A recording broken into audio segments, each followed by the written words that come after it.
Good afternoon, everyone. I want to start out by thanking you for all being here and the Chinese Transformation Collaborative Society for giving me the opportunity to speak to you today.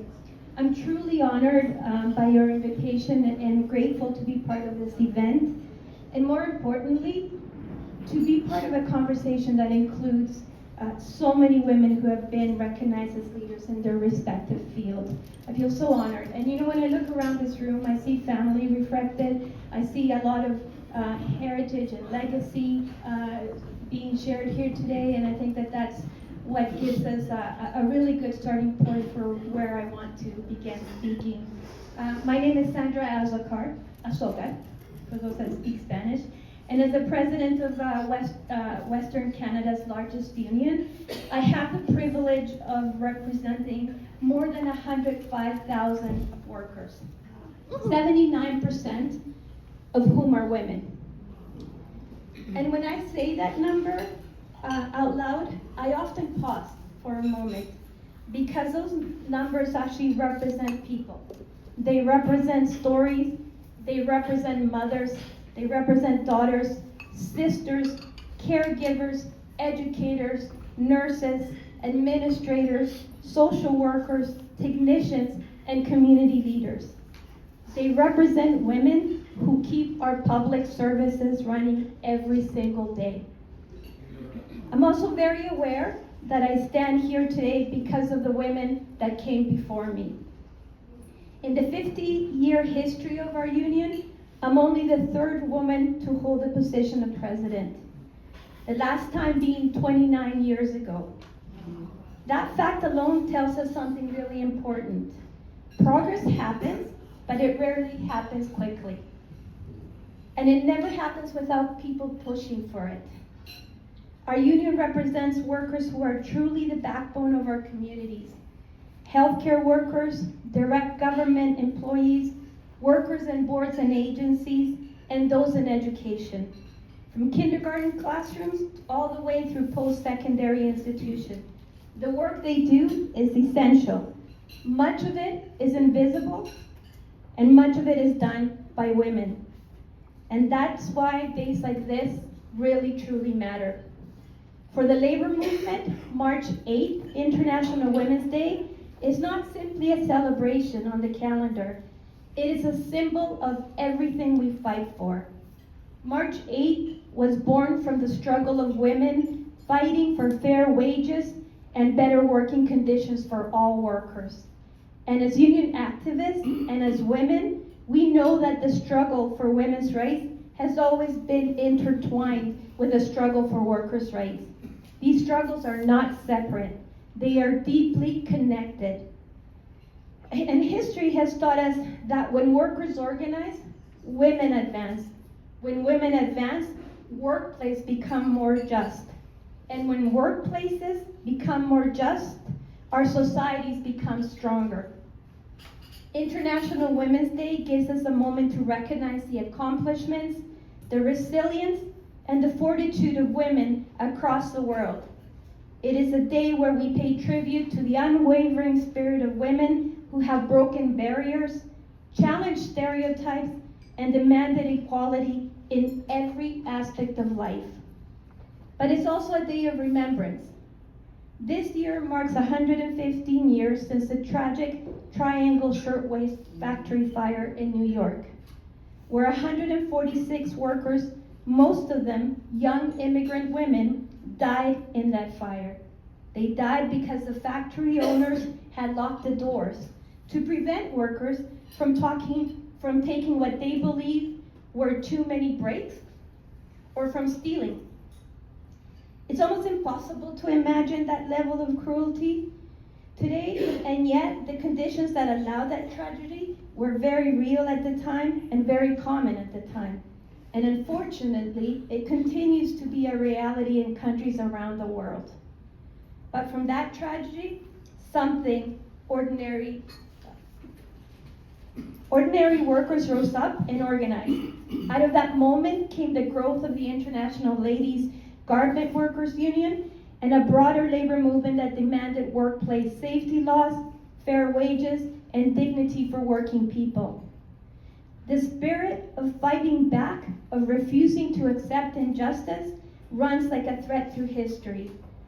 Women's rights have never simply been handed by those in power. Power never concedes anything, my friends. They have been fought for. They have been fought for on the shop floor. They have been fought for on picket lines. They have been fought for in the marches through the streets, in corporate boardrooms, in community meetings, in classrooms, and around kitchen tables. Women have fought for the right to vote. Women have fought for the right to work. Women have fought and continue to fight for equal pay for work of equal value. Women have fought for maternity leave, workplace protections, and freedom from harassment and violence. Women have fought to end gender-based violence. And women continue to fight today for their children, for their communities, and for generations that will follow them. Women continue to fight against wars that not only unsettle our lives, but kill their children. This year's International Women's Day theme, Give to Gain, speaks deeply to the values that the labor movement and organizations like the CTC stand for. It also speaks to the heart of the public sector. Every single day, public sector workers give to their communities.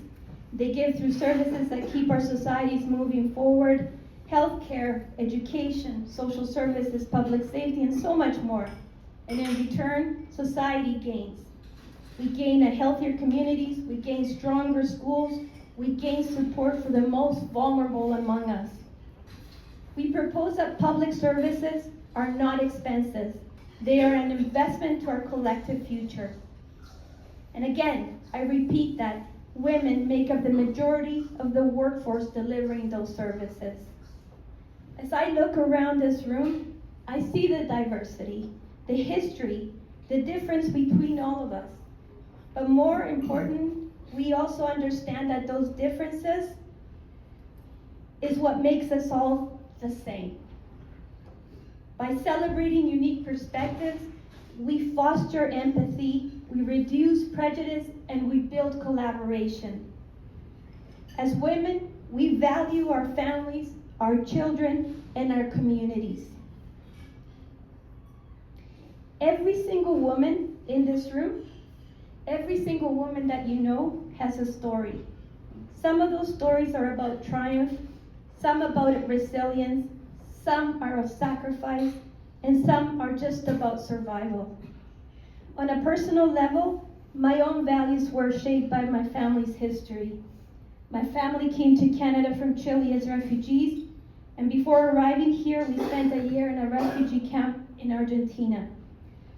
During the political turmoil in my country that we lived through, my father had been arrested, tortured, and as a result, my family exiled to Canada. His great crime was belonging to a union. For him, standing up for workers' rights meant risking everything: his freedom, his safety, and ultimately his home. My mother, throughout this experience, was left on her own with 3 young children. No money in a world that was unsafe and volatile. She fought to find my father who had disappeared. She fought to find food to feed us. She fought to keep her family together. That experience shaped our family forever. It shaped the way I see the world, and it shaped the way I understand my place in the labor movement. For me, being part of a union is not just a privilege, it's a responsibility. It is a responsibility to my father, to my mom. It's a responsibility to the people that never made it out. And it's a responsibility to workers around the world who continue to fight for dignity, respect, and justice in circumstances far more dangerous than many of us can imagine. As a member of the Chilean-Canadian diaspora, I also understand how important it is to maintain cultural connections and community ties. Those connections remind us of where we come from. They remind us of the struggles that shaped us, but they also remind us of something else, something incredibly wonderful and powerful. They remind us that solidarity has no borders.